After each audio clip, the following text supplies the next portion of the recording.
오늘은 첫 번째 시간입니다. 오늘은 첫 번째 시간으로 기도에 대해서 제가 말씀을 드리는데, 기도를 한마디로 말하면 제일 먼저 제가 드리고 싶은 말씀은 오늘 그 말씀 제목이죠. 기도는 예배다. 기도는 예배다 하는 말씀으로 기도에 대한 말씀을 처음으로 시작해 보고자 합니다. 우리는 예수 그리스도를 믿기 때문에 기도를 합니다. 그리고 또 어떤 문제가 생겼을 때 기도를 하고, 또 어려운 일이 있을 때 기도를 합니다. 또 우리가 교회에 오면 또 기도를 하고요. 어떻게 보면 우리가 참 많은 기도를 하고 있는 것 같습니다. 우리가 기도를 별로 안 하는 것 같아도요. 생각해보면 참 많은 기도를 하고 있는데, 근데 우리가 그렇게 많이 기도하는 만큼 또 기도의 응답을 받고 있는가 하는 것입니다. 내가 기도하고 있는 만큼 그렇게 많이 응답을 받고 있는가, 이렇게 생각하면 우리가 이렇게 매일같이 우리가 기도하지만, 매일 또 여러 번 기도하지만 기도하는 만큼 응답을 받고 있는 것 같지는 않습니다. 그래서 때때로는 이런 생각 들죠. 내가 도대체 왜 기도해야 되는가, 왜 기도해야 되는가, 기도는 하고 있으면서도 왜 기도하는가, 해야 되는가 하고 생각하면서 어떤 이런 부정적인 생각이 들기도 합니다. 그러다 보니까요, 기도를 하면서도 기도를 이렇게 형식적으로, 그냥 형식적으로 기도할 때가 있습니다. 그러니까 우리가 응답받지 못하는 기도를 하니까, 하나님께 기도를 드렸는데 그 기도에 대한 응답이 내게 없으니까 어떻게 됩니까? 이 기도에 대해서 이게 별로 생각하지 않고, 그런데 내가 또 예수 믿는 사람이 기도 안 할 수는 없고, 그냥 기도를 하는 거예요. 근데 응답은 없고, 내가 기도가 제대로 되는지 잘 모르니까 그냥 아무 생각 없이 그냥 기도하는 겁니다. 그러다 보니까 어떻게 됩니까? 내가 기도를 했지만 기도가 끝나고 나면 내가 뭘 기도했는지도 사실 모를 때가 있는 것이죠. 이게 참 슬픈 일인데, 이게 우리의 현 주소일 수도 있습니다. 내가 기도하면서도 내가 뭘 기도했는지, 기도하고 난 다음에 진짜로 내가 기도한 게 무엇인지 잘 모르면서 기도할 때가 있다는 것이죠. 이제 그러다 보니까 이렇게 형식적인 기도가 반복되다 보면은 어떻게 되냐면요, 내가 기도는 기도대로 하고 내 삶은 내 방식대로, 그냥 살던 방식대로 그대로 그냥 살아가고, 기도와 내 삶이 전혀 관계가 없는 그런 이런 기형적인 삶을 살아가게 된다는 것입니다. 여러분, 기도는 우리의 삶의 호흡이라고 합니다. 호흡. 여러분, 숨 안 쉬고 살아갈 수 있는 분 계십니까? 네, 숨 안 쉬고 우리가 살 수가 없습니다. 그럼 기도가 우리의 호흡과 같다라고 말을 한다면, 그럼 기도 없이는 살 수 없는 건데, 근데 내가 기도하는 것과 내가 살아가는 것과 서로 이게 아무 관계가 없다면 이건 너무 기형적인 거죠. 숨 안 쉬고 살아갈 수 있다는 것과 똑같기 때문에 이건 대단히 기형적인 것입니다. 말도 안 되는 일입니다. 근데 우리는 그 말도 안 되는 삶을 우리는 지금 그렇게 우리가 살아가고 있지 않은가 하는 것입니다. 이 기도의 응답을 받지 못하는 많은 분들이 도대체 왜 기도해야 합니까? 라고 많이들 이야기합니다. 도대체 왜 기도해야 합니까? 또 어떤 분들은 이렇게까지 얘기하죠. 내가 기도하지 않아도 하나님께서 내 사정을 다 알고 계시지 않습니까?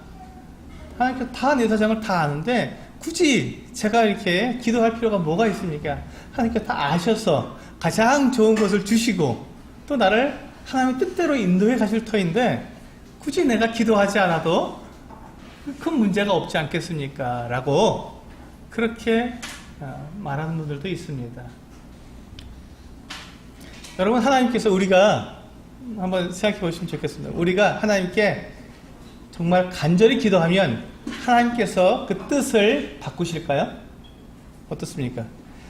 우리가 하나님께 간절히 기도하면 하나님께서 계획하신 그 계획을, 하나님의 뜻을 바꾸시기도 하실까요? 어떠세요, 여러분 생각에?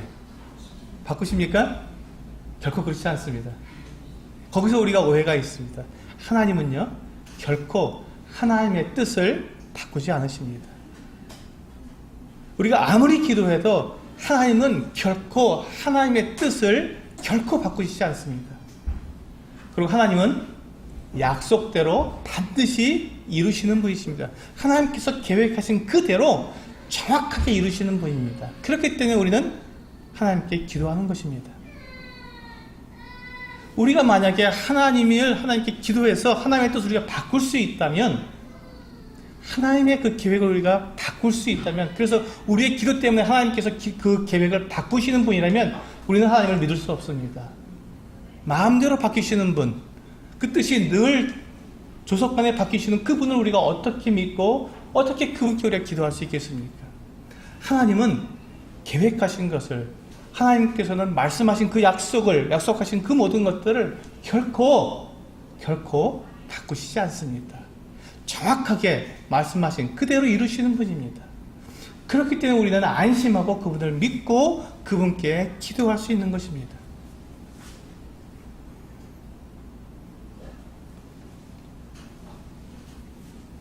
그러니까 우리가 기도하는 데 있어서 가장 견고한 기초는요, 하나님께서 결코 그 뜻을 바꾸시지 않으신다는 거기에 있습니다. 하나님께서는 말씀하신 바를 반드시 이루신다는 것을 우리가 믿기 때문에 우리는 안심하고 기도할 수 있고 하나님의 뜻대로 우리는 기도할 수 있는 것입니다. 그래서 그럼 하나님께서 우리가 알고 있는, 우리 성도님들이 잘 알고 계시는 하나님의 갖고 계시는 기본적인 뜻이 무엇이죠? 하나님께서 기본적으로 갖고 계신 뜻, 사람들을 향한 기본적인 뜻이 무엇이죠? 하나님은 우리를 사랑하십니다. 그리고 우리를 구원하기 원하십니다. 그리고 우리와 함께 영원히 살기를 원하십니다. 만약에 하나님께서 이 뜻을 바꾸신다면 우리가 어떻게 기도하겠습니까? 기도할 수 없습니다. 절대로 하나님은 그 뜻을 바꾸시지 않기 때문에 우리는 기도할 수 있습니다. 그분을 믿고 기도할 수 있습니다. 하나님께서는 우리를 사랑하시고 우리를 구원하시고 하나님께로 나와서 하나님과 함께 살기를 원하시는 그 뜻을 가지셨고, 놀랍게도요, 그 뜻을 이미 예수 그리스도를 통해서 이뤄 놓으셨어요. 이뤄 놓으셨습니다. 예수 그리스도를 통해서. 그렇죠? 그리고 그 뜻을 통해서, 예수 그리스도를 통해서 우리가 하나님께 나올 수 있도록 우리를 계속 인도하고 계시는 거예요. 우리가 하나님을 막 떠나고 싶어도 하나님께서 떠날 수 없도록 하나님께서 그런 계획을 갖고 계시기 때문에 우리를 붙들고 계시는 거예요. 하나님께 나오도록 부르시고 계신 거죠.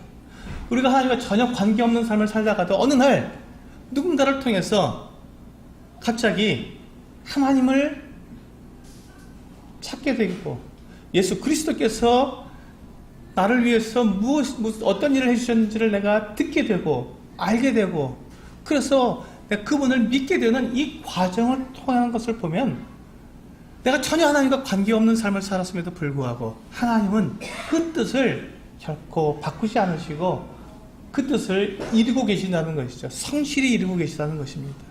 그래서 우리는 기도할 수 있습니다. 내 가족을 위해서도 기도할 수 있고요, 내 친척을 위해서도 기도할 수 있고, 내 사랑하는 사람들을 위해서도 우리는 기도할 수 있습니다. 주님께서 가지신 그 계획, 그가 누구이다 할지라도 관계없이 그 모든 사람들을 사랑하시고 구원하시기 원하시는 그 하나님의 그 계획을 내가 알기 때문에 우리는 안심하고 우리는 기도할 수 있습니다. 그가 누구이든지 간에 상관없이.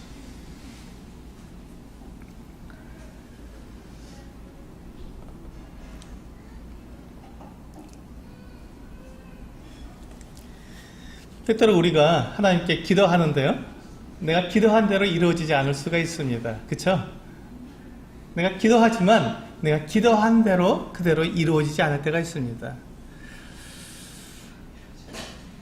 근데 만약에 내가 2번 기도하고 3번 기도하고 10번 기도했는데도 하나님께서 뜻을 바꾸시지 않으시고 계속해서 내가 원하는 대로 이루어지지 않으면 우리는 어떻게 해야 합니까?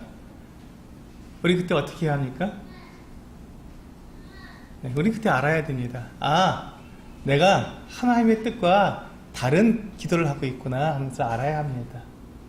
하나님께서 내 기도를 안 들어주신 이유가 있구나. 내가 하나님의 뜻과 맞지 않는 기도를 하고 있구나. 내가 잘 몰랐지만 내가 하나님의 뜻과 맞지 않는 기도를 하고 있었구나 하는 것을 알 수 있습니다. 두 번째, 내가 좀 기다릴 수도 있다. 하나님께서 노라고 하지 않으셨으면 좀 아직 때가 안 됐나 보구나. 좀 더 기다려 봐야겠다.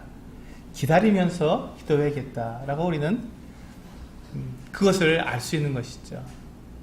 왜냐하면 하나님은 뜻을 바꾸시지 않으시는 분이기 때문에 우리 그걸 정확하게 알 수 있습니다. 그래서 다음 주에 제가 전할 기도에 대한 제목은요, 기도는 기다리는 것이다. 예, 기도는 기다림이다 라는 제목으로 말씀을 드릴 겁니다. 우리가 이와 같이 하나님께 계속 기도하는데도 그 기도가 내 기도대로 이루어지지 않으면 우리는 그것에 대해서 분명히 알 수 있는 거예요. 이게 지금 당장 나에게 그것이 필요 없거나 아니면 나에게 전혀 필요 없는 것일 수도 있다는 것이죠. 우리는 그것 때문에 우리는 고민해야 합니다. 무엇을 고민하죠? 하나님의 뜻이 무엇인지에 대해서 우리는 고민하게 되는 것이죠. 그래서 성경을 읽어보는 것이고, 또 그것에 대해서 내가 성경을 읽어도 잘 알지 못하면 다른 분들에게 물어보는 거죠. 내 사정에 대해서 상담을 통해서, 교제를 통해서 그것을 알아보는 것입니다.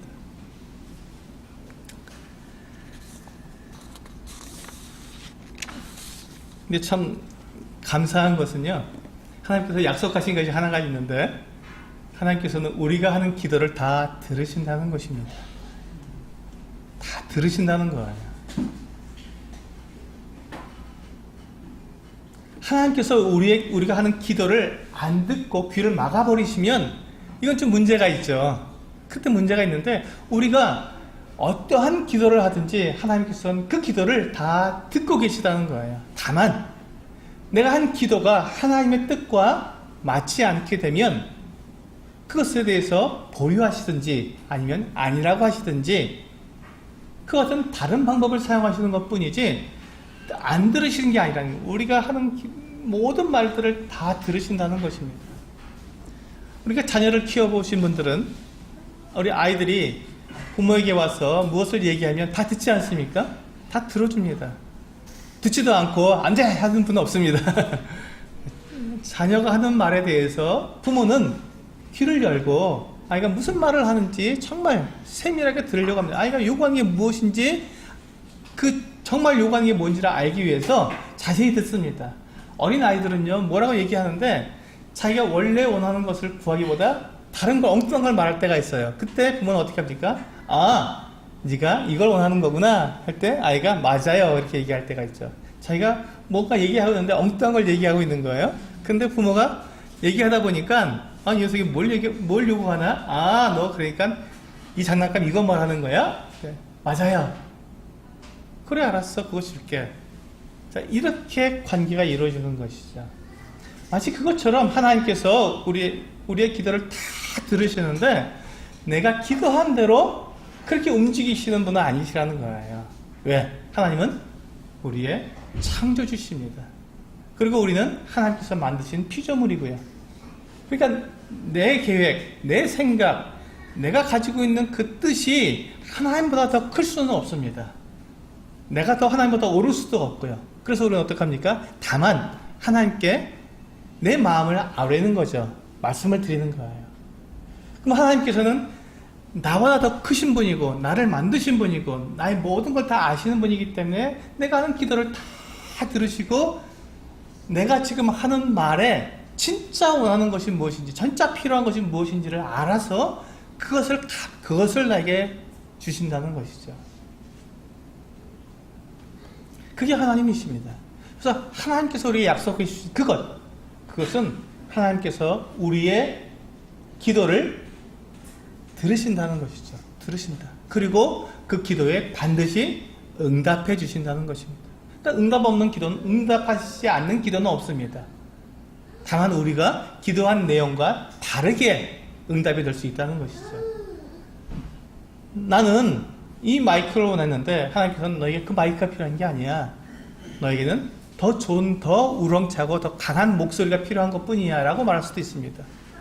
저는 마이크가 필요한 줄 알았는데 마이크가 아닌 마이크보다 더 근본적으로 내가 목이 새지 않고 내가 다른 사람들이 잘 알아들을 수 있는 그런 어떤 아주 명랑한 목소리가 더 필요한 거야 하고 마이크는 안 주시고 목소리를 더 명랑하고 더 크게 만들어 주시면 그게 더 나은 거죠. 어디 가든지 마이크를 안 들고 다녀도 어디 가서든지 명료하게 말할 수 있으니까요. 하나님은 그렇게 하신다는 것입니다. 하나님께서는 내가 무엇을 원했는데 그것과 다르게 응답해 줄 수도 있다는 것입니다. 근데 우리가 그것을 알지 못하면 하나님을 우리가 원망할 수도 있고 또 억울해할 수도 있고 분노할 수도 있습니다. 근데 우리가 그때 우리가 생각해야 될 것이 오늘 이 말씀의 제목입니다. 기도는 예배다.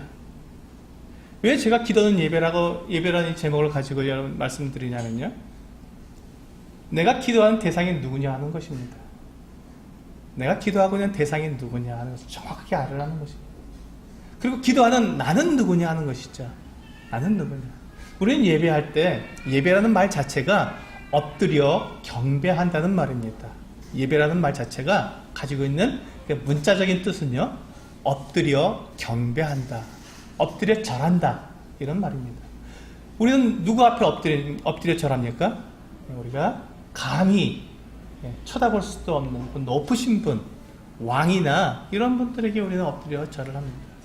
그것처럼 하나님은 우리하고 동등한 분이 아닙니다.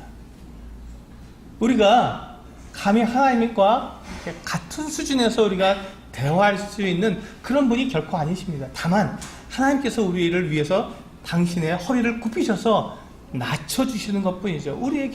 우리의 하는 말을 듣기 위해서, 우리의 사정을 보시기 위해서 허리를 굽히시는 거예요. 이것을 문자적으로 은혜라는 말이 바로 이 하나님이 허리를 굽히시다라는 말입니다.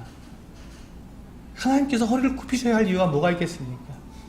그런데 하나님께서 우리의 기도를 들으시기 위해서, 우리의 사정을 들으시기 위해서 하나님께서 허리를 굽히시는 거예요.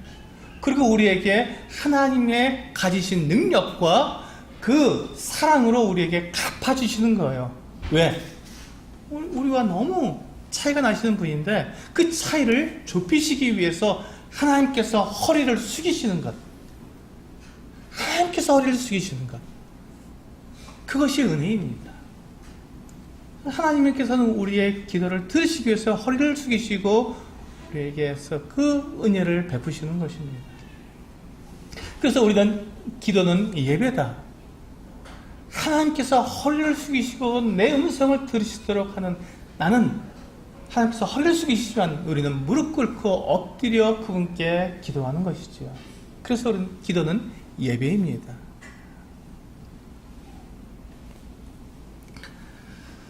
우리가 하나님께 기도할 때 우리는 하나님의 뜻이 중요하다고 그랬습니다. 하나님의 뜻을 알면 우리가 엎드려 기도할 수 있습니다. 하나님의 뜻을 모르고 내 뜻을, 내 고집을 하나님께 말씀드릴 때는 우리는 엎드릴 수 없습니다. 항변해야 되니까요. 하나님께 이거 주세요. 애들 떼쓰는 아이들 보세요. 예, 우리 아이들 떼쓰는 아이들, 네, 아이들 경우를 따집니까? 예의를 갖춥니까? 아닙니다. 그 아이들은 자기 그냥 막 그걸 자기가 갖고 싶고 자기가 원하는 것을 얻기 위해서 엎드리지 않습니다. 뛰고 부르고 난리를 칩니다. 소리 지릅니다. 왜 그렇게 할까요? 내가 원하는 것을 갖기 위해서 그렇습니다. 그건 예배가 아니지요. 그건 예배가 아닙니다. 그런데 정말로 이 왕 앞에 나오고 하나님 앞에 나와서 예배, 경배하는 자세로 우리가 말씀을 드릴 때는요, 엎드리게 됩니다. 엎드려서 정말 간절하게 누구의 뜻대로? 네. 왕의 뜻대로, 하나님의 뜻대로. 제가 드릴 수 있는 말씀은 이것인데, 왕의 처분대로 해주소서, 하나님께서 뜻대로 이루어 주소서 하는 것이, 이것이 기도입니다. 그래서 그것은 예배가 되는 것이죠. 내 뜻대로가 아니라 아버지의 뜻대로, 하나님의 뜻대로이기 때문에 예배가 되는 것이죠. 오늘 제가 주보에 실어드린 본문 말씀은 다니엘서 9장에 있는 말씀입니다. 다니엘서 9장 말씀인데요. 본문이 굉장히 깁니다. 근데 제가 이걸 다 적었어요. 왜냐하면 이게 다니엘이 하나님께 한 기도입니다. 그래서 이것이 이 다니엘이 하나님께 기도할 때 제가 기도의 가장 기도는 예배라고 하는 이 부분을 가장 정말 모범적으로 한 기도의 예가 되기 때문에 제가 기도의 전문을 다 실었습니다. 여기 보시면요. 1절부터 제가 읽어드리면서 같이 말씀을 드리겠습니다. 주보를 보시면 됩니다. 메대 족속 아하수에로의 아들 다리오가 갈대아 나라 왕으로 세움을 받던 첫 해, 곧 그 통치 원년에 나 다니엘이 책을 통해 여호와께서 말씀으로 선지자 예레미야에게 알려주신 그 연수를 깨달았나니 곧 예루살렘의 황폐함이 70년 만에 그치리라 하신 것이니라. 여기 보시면 다니엘이 예레미야서를 읽다가, 그러니까 여러분 예레미야가 다니엘보다 먼저 선지자라는 걸 알 수 있겠죠, 이 말씀을 통해서. 네, 예레미야는 이 유다가 남왕국 유다가 포로로 끌려오기 전에 활동하던 그와 같은 선지자였습니다. 그래서 이 예레미야가 있고 그 다음에 이 다니엘은 유다가 이제 바벨론으로 끌려올 때 소년이었습니다. 소년. 아직 군대에 나가지 않은 20세가 채 되지 않은, 그렇지만 우리가 봤을 때 한 17살 정도 되지 않았겠는가 하는 그 정도 나이의 소년이었습니다. 다니엘은. 근데 지금 다니엘이 이제 나이가 많아졌습니다. 60 정도 된 나이입니다. 그때 이 다니엘이 이 예레미야 선지자가 기록해 놓은 예레미야서, 우리가 갖고 있지 않습니까? 예레미야서를 그가 쭉 성경을 읽었습니다. 읽다가 한 가지 하나님의 뜻을 깨달은 거예요. 뭐냐면 그 연수를 깨달았다. 연수. 그 하나님께서 연도를 계획하셨다는 거예요.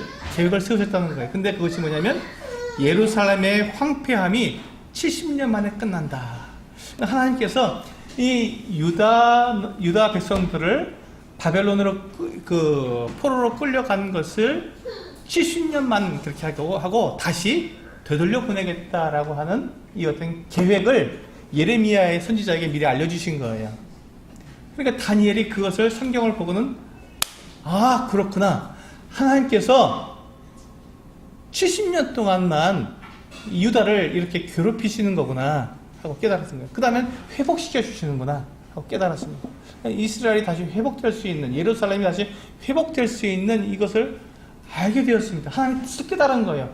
그 다음에 하나님의 뜻을 알았을 때 다니엘이 그 다음에 무엇을 했는지 한번 보시기 바랍니다. 3절부터 내가 금식하며 베옷을 입고 재를 덮어쓰고 주 하나님께 기도하며 간구하기를 뭐 했다고요?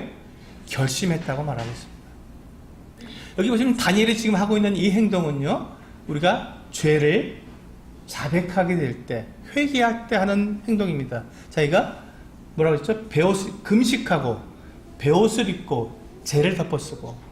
자, 이 모습은요, 우리가 베옷은 우리가 삼베옷 있지 않습니까? 우리가 부모님이 돌아가시면 예전에 삼베옷을 입지 않았습니까? 왜 삼베옷을 왜 입죠? 삼베옷은 굉장히 거친 옷입니다. 바람이 숭숭 다니고요, 거칠고 굉장히 불편합니다. 고통을 나타내는 옷이에요. 삼베옷은 부드럽지가 않고 거칠기 때문에 고통스럽습니다. 그 옷 입고 있는 자체가 고통스럽습니다. 그래서 이거 베옷으로 갈아입었습니다. 부드러운 옷이 아니라 거친 옷을 입고, 그 다음에 금식을 하고, 그리고는 재를 이렇게 흙바닥에 앉아서요, 그 재를, 흙먼지를 머리에다 뿌리는 거예요. 머리에다가. 왜 그렇습니까? 이것은 내가 흙에서 와서 흙으로 돌아가는, 나는 흙과 같은 존재입니다. 나는 아무것도 아닙니다. 진흙덩어리입니다. 라고 하는 표현입니다. 그래서 지금 다니엘이 하는 이 행동은요, 전형적으로 죄를 회개할 때 하는 모습입니다. 근데 지금 다니엘이 하나님께서 지금 이 예루살렘을 회복해 주신다는 이 뜻을 깨달았는데 왜 회개합니까? 왜 회개합니까? 예, 그것이 바로 우리 4절부터 보시면요. 내 하나님 여호와께 기도하며 자복하여 이르기를 크시고 두려워할 하나님 주를 사랑하고 주의 계명을 지키는 자를 위하여 언약을 지키시고 그에게 인자를 베푸시는 이여. 여기 보시면 그가 하나님께 기도하며 자복했다고 말합니다. 이건 뭐냐면 죄를 하나님께 고하는 겁니다. 하나님께 죄를 말씀드리는 거예요. 내가 이런 죄를 지었습니다 하는 것을 말씀드리는 것입니다. 다니엘은 어떤 사람입니까? 다니엘에 대해서 잘 아시고 계신 분들도 계시지만 다니엘은 그가 이렇게 소년 때, 그렇게 청년 때 이 바벨론으로 끌려가서 바벨론의 왕 느부갓네살 왕이 그게 하사해주는 왕이 먹는 그 진미, 정말 산의 진미를 그게 주어서 먹게 했는데 그 음식을 보니까 이것이 유대인으로서는 먹을 수 없는 음식이었습니다. 돼지고기라든지 뭐 이런 것들 피를 빼지 않고 있는 고기라든지 뭐 이런 여러 가지 그런 것들이 있었기 때문에 먹을 수가 없는 그와 같은 음식이 있었습니다. 그래서 다니엘은 그 자기를 관장하는 그 사람에게 우리는 이 음식을 먹을 수 없습니다. 다만 물과 채소를 먹게 해주어서 한 열흘 동안만 시험해 주십시오 라고 얘기했을 때 그것을 하나님 앞에 기도하고 그가 열흘 동안 물과 채소만 먹었는데요, 고기를 먹은 사람보다 얼굴이 더 윤택하게 된 그와 같은 자기의 믿음과 정절을 지킨 그와 같은 사람이었습니다. 그리고 그는 평생 하나님께 기도하는 것을 쉬지 않은 그와 같은 사람이었습니다. 근데 그가 그렇게 하나님 앞에서 정결하고 하나님 앞에서 이렇게 기도하는 그와 같은 사람이었던 그가 하나님 앞에 죄를 자백하는 것이 무슨 뜻일까요? 왜 그는 그것이 필요했을까요? 네, 여기서 보시면요, 5절부터 보시면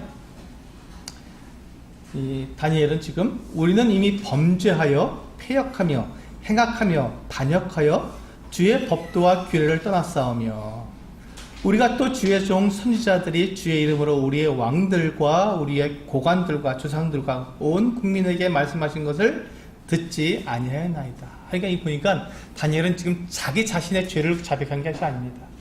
지금 예루살렘이 그렇게 황폐하게 된 자기 나라와 민족이 지금 이렇게 망해서 포로로 이 바벨론에 끌려오게 된 그 이유, 그 원인을 그가 생각했던 것이죠. 하나님께서 아무 이유 없이 그 유다 나라를 갖다가 망하게 하신 것이 아니었습니다.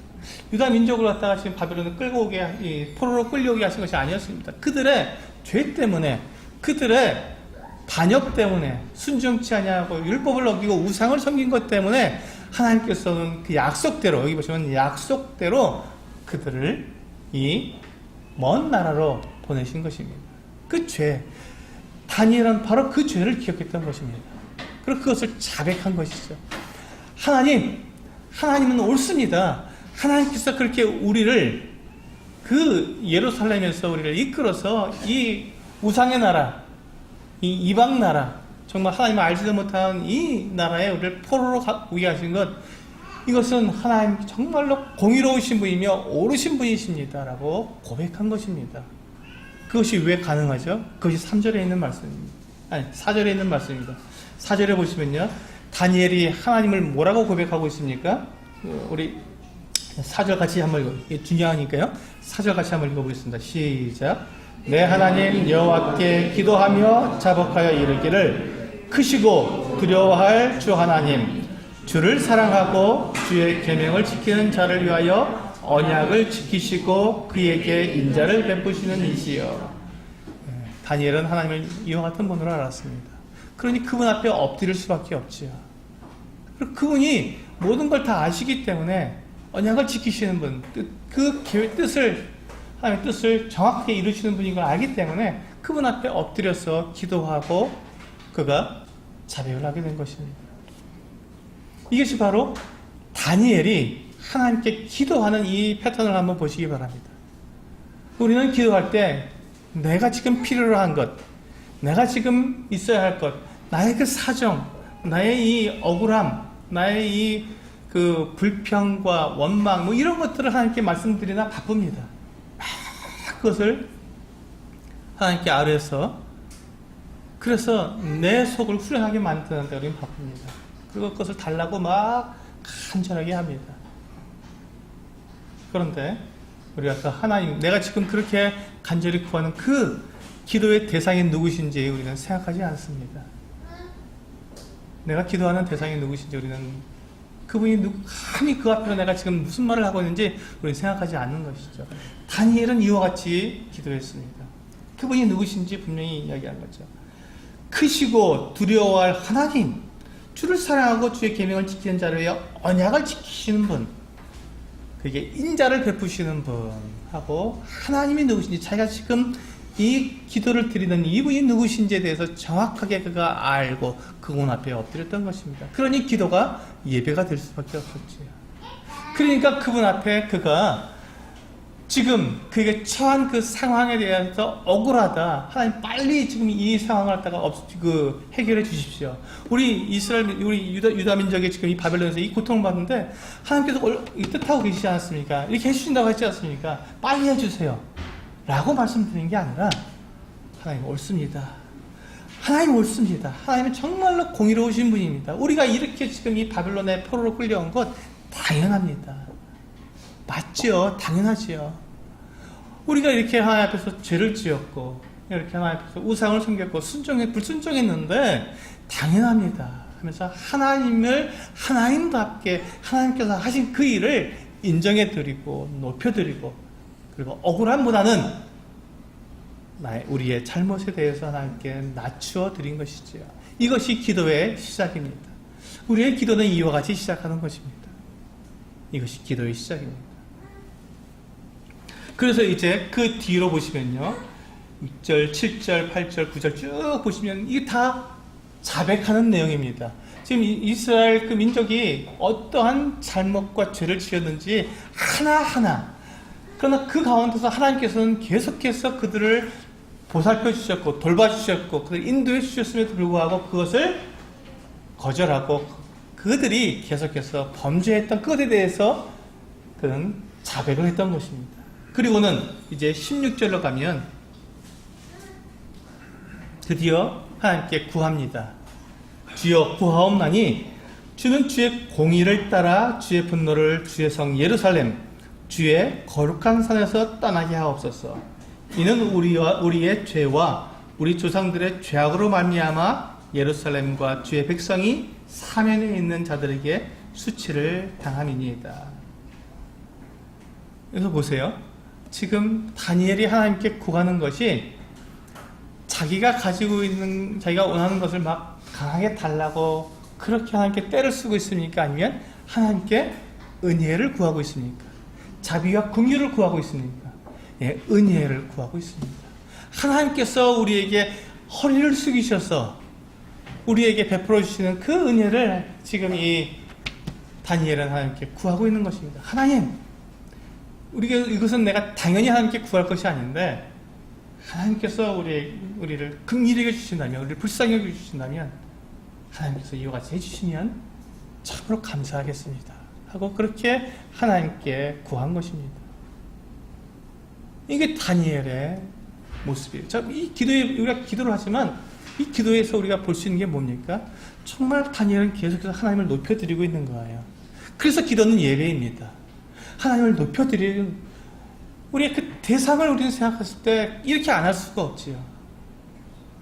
이렇게 안 할 수가 없지. 그래서 기도는 예배가 되어야 하는 것입니다.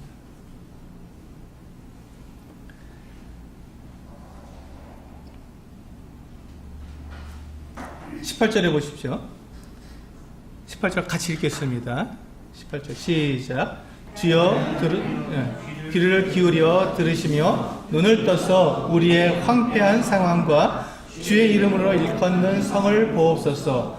우리가 주 앞에 간구하옵는 것은 우리의 공의를 의지하여 하는 것이 아니요 주의 큰 긍휼을 의지하여 함이니이다.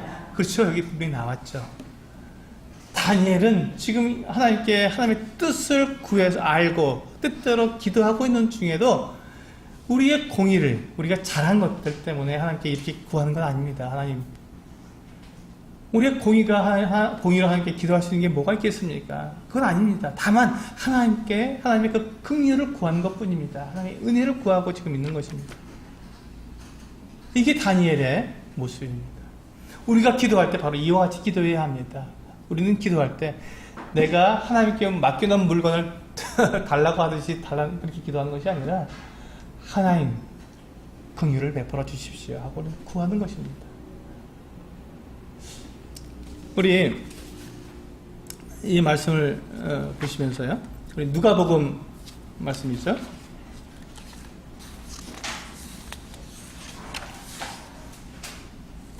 네, 누가복음 18장 말씀에서 우리는 이와 여기에 대한 교훈을 얻을 수 있으리라 생각이 됩니다. 누가복음 18장입니다.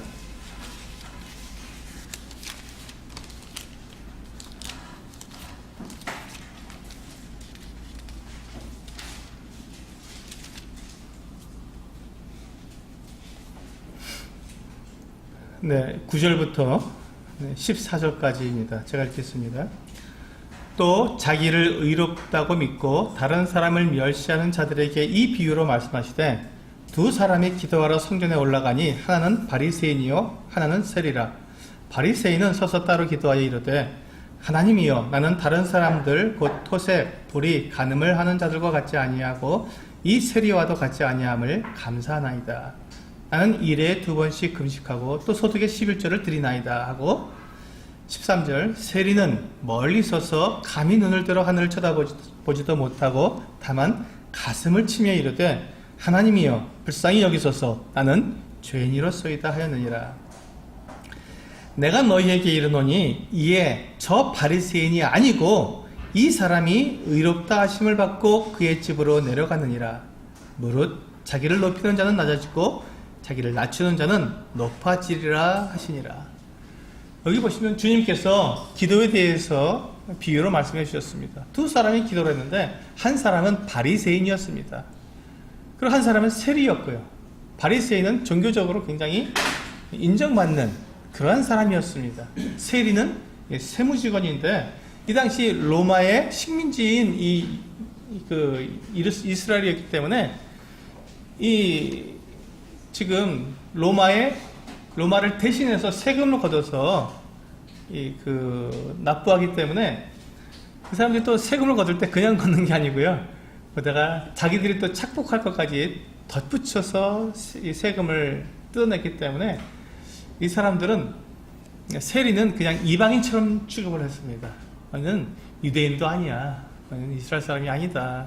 어떻게 우리 민족의 피를 빨아먹냐. 이렇게 말을 하면서 이 사람들을 정말로, 세리는 사람 취급을 하지 않았습니다. 그런데 이 두 사람이 기도하러 성전에 올라갔습니다. 바리새인이 얼마나 하나님 앞에 합당한 기도를 하겠습니까? 근데 이 바리새인이 한 기도는 어떻게 기도했습니까? 하나님, 나는 다른 사람들 곧 토색, 불의, 간음을 하는 자들과 같지 않습니다. 나는 그런 건 사실 않았다는 것입니다. 정말 훌륭하죠. 그리고 나는 일에 2번씩 금식을 하고 소득의 11조를 꼭꼭 드립니다. 대단하지요? 일주일에 2번씩 금식하시는 분 계십니까? 그렇게 하시는 분은 없습니다. 거의 없습니다. 매주 한 번씩 금식하는 것도 어려운데 일에 2번씩 금식한다는 건 대단한 거죠. 근데 이 바리새인은 그렇게 생각을 했어요. 그것을 하나님께 감사하다. 그러면서 내가 저 세리와도 같지 않음을 감사합니다. 그래서 내가 저렇게 악한 일을 하지 않고 살게 해주신 것 감사합니다. 어때요? 이 바리새인의 기도 참 멋지지 않습니까? 그런데 하나님께서는 이것에 대해서는 칭찬하지 않으셨다는, 주님께서는 그것을 칭찬하지 않으셨다는 것입니다. 하나님께서 그 기도를 옳다고 받아주시지 않으셨다는 거예요. 두 번째, 이 세리는 뭐라고 기도했냐고 한번 보십시오. 13절부터 보시면 멀리 서서 감히 눈을 들어서 하늘을 쳐다보지 못했습니다. 그리고 가슴을 치면서 아이고, 난 죽어도 싸. 나 같은 인간이 어떻게 하나님께 나왔나. 이렇게 하면서 기도를 한 것입니다. 하나님이여, 어떻게 해달라고요? 불쌍히 여겨달라고요. 나는 죄인입니다. 하나님께, 그저 하나님께 긍휼을 구한 것이죠. 다니엘의 기도와 똑같지 않습니까? 나의 공의를, 우리의 공의를 가지고 하나님께 기도한 것이 아니라 하나님의 긍휼을 기도할 뿐입니다 하고 다니엘이 기도한 것처럼, 이 세리는 정말 자기의 신세가 그런 신세니까 자기의 사정을 아니까 그렇게 정말 솔직하게 하나님께 기도한 것입니다. 나는 죄인입니다 하고 고백을 한 겁니다. 참 놀라운 것은 이제 14절에 보니까 예수님께서 뭐라고 하셨냐면, 내가 너희에게 이르노니 저 바리새인이 아니고, 그렇게 정말 아주 영적이고 아주 헌신적이고 대단하게 생긴 이 바리새인이 의롭다 하는 어떤 것이 아니라 이 사람이, 세리가 의롭다 하심을 받았다고 말씀해주고 있습니다. 여러분, 기도는 예배입니다. 내가 기도하는 그 대상이 하나님이십니다. 하나님, 내 안에 있는 걸 모르시는 분이 아닙니다. 우리의 모든 걸 다 아시는 분이십니다. 그렇기 때문에 우리는 하나님께 정말 정확하게, 솔직하게 있는 그대로 우리는 기도할 수밖에 없습니다. 나의 그 악함과 나의 그 죄악됨을 하나님 앞에서 기도하지 않을 수가 없는 것입니다. 그래서 우리는 기도를 시작할 때 예배로 시작하는 것입니다.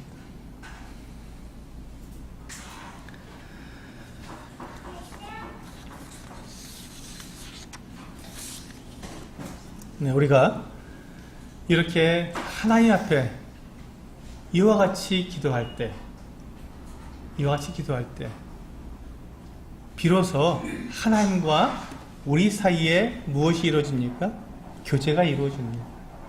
참 놀랍죠? 우리가 하나님 앞에 우리 자신을 낮추면 하나님께서 어떻게 하신다고요? 하나님께서 헐를 씌워주신다고요. 우리 사람들은 그렇지 않습니다. 만약에 제가 다른 사람 앞에 서 저를 낮추고 막 하면요, 사람은 어떻게 합니까? 예, 허리를 딱 세우고 목을 딱 세웁니다. 그리고는 그래 너는 나한테 이렇게 복종해야지, 이렇게 하는 것이 사람입니다. 그런데 하나님은요, 그게 아니라는 것입니다. 하나님께 우리가 엎드려 기도하면 하나님은 오히려 허리를 숙이시고 우리에게 귀를 기울이시고 우리와 수준을 맞추신다는 거예요. 그분이 하나님이시라는 것입니다. 그때 비로소 뭐가 된다고요? 교제가 이루어진다는 거죠. 요한일서에서 바로 그것을 얘기하고 있는 거예요.